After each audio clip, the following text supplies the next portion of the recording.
रामचंद्र कह गए सिया से ऐसा कलयुग आएगा, हंस चुगेगा दाना कौआ मोती खाएगा। नमस्कार मित्रों, अर्था चैनल में आप सभी का स्वागत है। सनातन धर्म और वेदों में 4 युगों की मान्यता है। माना जाता है कि सतयुग में स्वयं देवता, किन्नर और गंधर्व पृथ्वी पर निवास करते थे। हमारे धर्म ग्रंथों के अनुसार सतयुग के बाद त्रेता युग का आगमन हुआ था। इस युग में भगवान श्री राम, जो स्वयं श्री हरि विष्णु के अवतार थे, उन्होंने अयोध्या के पावन भूमि पर जन्म लिया था और प्रभु के जीवन चरित्र पर ही महाकाव्य रामायण की रचना की गई थी। इसीलिए शास्त्रों में रामायण को सबसे पवित्र ग्रंथ बताया गया है। और इसी पवित्र ग्रंथ रामायण से संबंधित एक वाक्य के बारे में आज हम आपको बताने जा रहे हैं, जिसमें भगवान श्री राम ने कलयुग का वर्णन किया था। सतयुग में जन्मे भगवान श्री राम की जन्म गाथा के बारे में हर हिंदू जानता है। इस युग में श्री राम ने सदा सत्य और धर्म का पालन किया और माता सीता को मुक्त करवाने के लिए रावण का वध किया। श्री राम और रावण के बीच हुए युद्ध को आज भी बुराई पर अच्छाई की जीत के रूप में जाना जाता है। पर जब माता सीता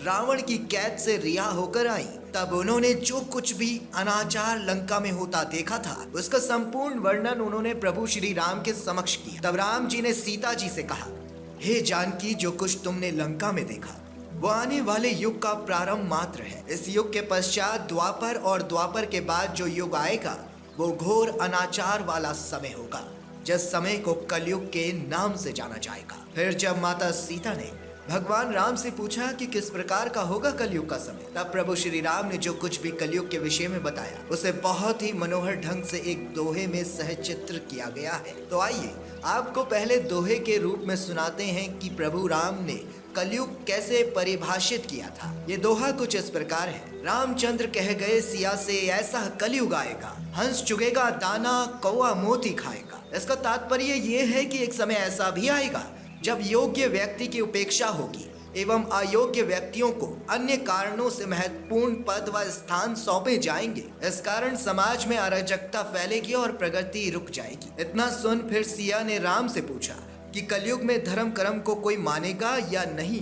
तब प्रभु श्री राम बोले, धर्म भी होगा कर्म भी होगा, धर्म भी होगा कर्म भी होगा, लेकिन शर्म धोकर हर कोई पी जाएगा। बात बात पे माता पिता को बेटा आंख दिखाएगा, राजा और प्रजा दोनों में होगी निज दिन खेचा तानी, कदम कदम पर करेंगे दोनों अपनी अपनी मनमानी। हंस चुगेगा दाना दुनका, हंस चुगेगा दाना दुनका, कौवा मोती खाएगा। सुनो सिया, कलयुग में काला धन और काले मन होंगे, चोर उचक्के नगर सेठ और प्रभु भक्त निर्धन होंगे। जो होगा लोभी और भोगी वो जोगी कहलाएगा। हंस चुगेगा दाना दुनका, हंस चुगेगा दाना दुनका, कौवा मोती खाएगा। इस तरह माता सीता की उत्सुकता को जानते हुए प्रभु राम ने कलयुग के बारे में ही नहीं बल्कि कलयुग के अंत के अंदेशे के बारे में भी कह सुनाया। प्रभु राम ने बताया कि कलयुग के अंत में लोगों को अधिकतर बुराई की तरफ आकर्षित किया जाएगा। कोई भी सत्य और ईमानदारी पर भरोसा नहीं करेगा। हर कोई बुरे कर्मों में लिप्त रहेगा। वासना सबसे बड़ा अधर्म बन जाएगा। भ्रष्ट और क्रूर लोग सुख सुविधा से लवरेज जीवन जिएंगे। वासना से भरे लोग प्रचारक बनेंगे, जैसे कि पाखंडी बाबाओं का बोलबाला होगा। धर्म के नाम पर हर तरफ लूट मचेगी। अधर्म के वर्चस्व के कारण अच्छी आत्माएं पीड़ित होंगी। कोई भी महिलाएं और बालिकाओं का सम्मान नहीं करेगा। सभी की पहली जरूरत भौतिक सुख पाना होगा और किसी की भी भक्ति में दिलचस्पी नहीं होगी। संतान अपने माता पिता का बहिष्कार कर वृद्ध अवस्था में उन्हें अकेला छोड़ देगा। विवाह जैसे पवित्र संस्कार भी कोई मायने नहीं रखेंगे।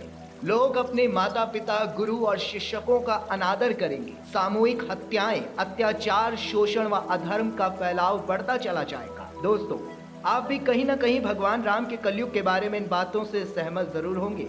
आज कलयुग में ये सब होने लगा है। आप खुद इन चीजों को अपने आसपास होते हुए देख भी सकते हैं। इससे पता चलता है कि जो कुछ भी कलयुग के विषय में प्रभु श्री राम ने बताया था वो सत्य था और प्रभु राम द्वारा बिल्कुल सटीक भविष्यवाणी भी की गई थी।